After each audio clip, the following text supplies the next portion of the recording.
আশা জাগিয়েও শেষ পর্যন্ত রক্ষণভাগের দুর্বলতায় হারের তেতো স্বাদ নিতে হয়েছে বাংলাদেশকে। সেই সঙ্গে গ্যালারিতে বসে খেলা দেখা দর্শকরাও হতাশ হামজা জামালদের হারে। হামজা ঝলকে শুরু বাংলাদেশ হংকং চায়না ম্যাচ, আর শেষ সময়ে আলো ছড়িয়েছেন সুমিত সোম। তবে সেই মোমেন্টাম শেষ পর্যন্ত ধরে রাখতে পারেনি হেভিয়ার ক্যাবরেরার দল। শুরুর যে স্পিরিট উপভোগ করেছিল জাতীয় স্টেডিয়ামের প্রায় 20,000 দর্শক, তার সময়ের সাথেই ফিকে হয়েছে।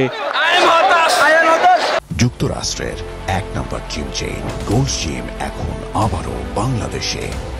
বসুন্ধরা আবাসিক এলাকা ও বসুন্ধরা সিটি শপিং মলে। আশা জাগিয়ে বাংলাদেশের এমন হারে হতাশ খেলা উপভোগ করতে আসা দর্শকরা। আমি জোর করে দাবি জানাচ্ছি, বাংলাদেশ ফুটবলের যে কোচ আছে ক্যাবরেরা, তাকে যত তাড়াতাড়ি সম্ভব তাকে বরখাস্ত করতে হবে। হামজা জায়েন আর যারা ফাহমিদুল জামাল ভাইয়া যারা আছে, এদের কারণে আজকে পুরো স্টেডিয়াম কি যে এক অবস্থা।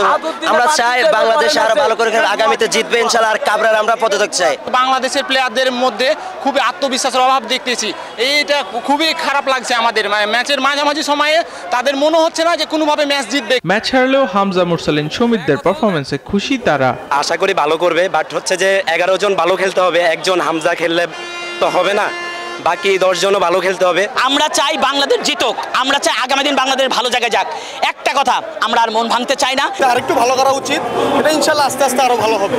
আমাদের প্রত্যাশা অনেক বেশি, হামজার কাছে বিশেষ করে বেশি প্রত্যাশা, এবং সুমিত সোমের কাছে আরো বেশি প্রত্যাশা। ফুটবলের যে নবজাগরণের সূচনা হয়েছে তা যেন অব্যাহত থাকে, এমন আশা ভক্ত সমর্থকদের। শুরুর হামজা ম্যাজিকের পর শেষ দিকে সুমিত সোমের গোলে ম্যাচে ফিরেছিল বাংলাদেশ। তবে শেষ দিকে ডিফেন্ডারদের ভুলে আর পূর্ণ 3 পয়েন্ট পাওয়া হলো না জামাল ভুঁইয়ার দলের। তাদের এমন হারে হতাশ দর্শকরা। ন্যাশনাল স্টেডিয়াম থেকে আবরার আল দাইয়ান, নিউজ 24, ঢাকা।